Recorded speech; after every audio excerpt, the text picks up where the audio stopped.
আসি পরে খবরে। 3 দিন পেরিয়ে গিয়েছে কিন্তু কোথায় তোলাবাজিতে অভিযুক্ত তৃণমূল কাউন্সিলর তার কিন্তু খোঁজ মিলছে না। গতকালই একেবারে 24 ঘন্টার নোটিশ দেওয়া হয়েছিল। একেবারে তৃণমূল কাউন্সিলর তার ফ্ল্যাটে গিয়ে পুলিশ নোটিশ ঝুলিয়ে এসেছিল, কিন্তু তারপরেও কিন্তু তৃণমূল কাউন্সিলরের দেখা মিলছে না। নোটিশে 24 ঘন্টার মধ্যে তাকে থানায় তলব করা হয়েছিল। নোটিশে পাত্তা না দিয়ে ঘটনার 3 দিনের মাথাতেও বেপাত্তা তৃণমূল কাউন্সিলর সমরেশ চক্রবর্তী। বিধাননগর পুলিশ সূত্রে দাবি, অভিযুক্ত তৃণমূল কাউন্সিলরকে বারবার ফোন করা হয়েছে কিন্তু তার ফোন বলছে নট রিচেবল।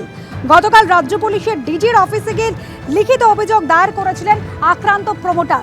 ওই প্রমোটার কি বলছেন, তার সাথে ঠিক কি করা হয়েছে এবং তার স্ত্রী তারাই বা কি অভিযোগ করছেন, কি ভয়াবহ অভিজ্ঞতার সম্মুখীন হয়েছিলেন শোনাবো।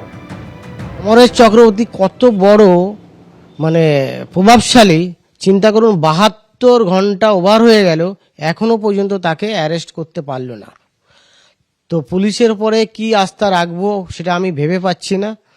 তো এই জন্যই আমি ডিজির কাছে গেছিলাম। যতটা রক্ত বেরিয়েছে সেই সব দেখে আমার হাজবেন্ডের প্রাণ সংশয় এখন হতে পারে, আমার সেটা নিয়ে খুবই আমরা চিন্তিত। তো আমার 2টো ছেলে মেয়ে আছে, তাদের কাছে আমি মেল করেছি, অডিও ভিডিও পাঠিয়েছি আজকেই সকালে 10:40-এ।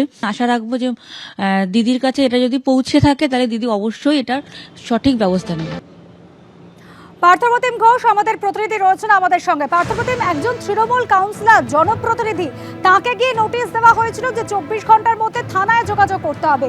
সেই আইনকেই তিনি থোড়াই কেয়ার করছেন। একজন তৃণমূল কাউন্সিলর, পুলিশও তার খোঁজ পাচ্ছে না।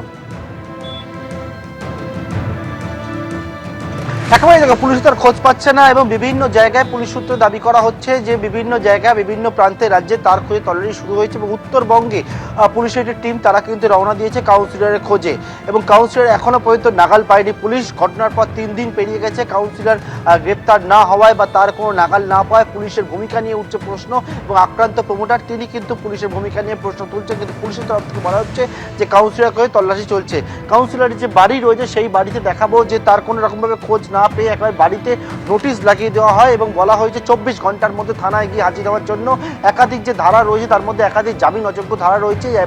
ভারতীয় ন্যায় সংহিতার 109 নম্বর ধারা অর্থাৎ খুনের চেষ্টার ধারা 308 ক্লস 2 অর্থাৎ তোলাবাজির ধারা 351 ক্লস 2 যে বিষয়টা সেটা হচ্ছে কোনোভাবে জোর করা। অন্যদিকে 3 ক্লস 5 যে বিষয়টা হচ্ছে যে একসঙ্গে যৌথভাবে কোনো অপরাধ সংগঠিত করা এবং 25 যে আর্মস অ্যাক্ট সেই অস্ত্র আইনে মামলা হয়েছে কাউন্সিলরের সমরেশ চক্রবর্তী ওরফে চিন্টুর নামে, যেখানে একেবারে বাগুইহাটি থানার তরফ থেকে এরকম নোটিশ টাঙিয়ে দেওয়া হয়েছে। বলা হচ্ছে যে 24 ঘন্টার মধ্যে, গতকালকে এই নোটিশ দেওয়া হয়, 24 ঘন্টার মধ্যে থানায় গিয়ে তদন্তকারী অফিসারের সঙ্গে যোগাযোগ করতে হবে বা সেই নির্দেশ দেওয়া হয়। কিন্তু সেই নির্দেশ থাকলেও কাউন্সিলরের যে ফ্ল্যাট রয়েছে সেই ফ্ল্যাট ওপরে তালাবন্ধ অবস্থায় রয়েছে, কেউ নেই ফ্ল্যাটের মধ্যে। কাউন্সিলর কোনো রকমভাবে পুলিশের সঙ্গে যোগাযোগ করেনি।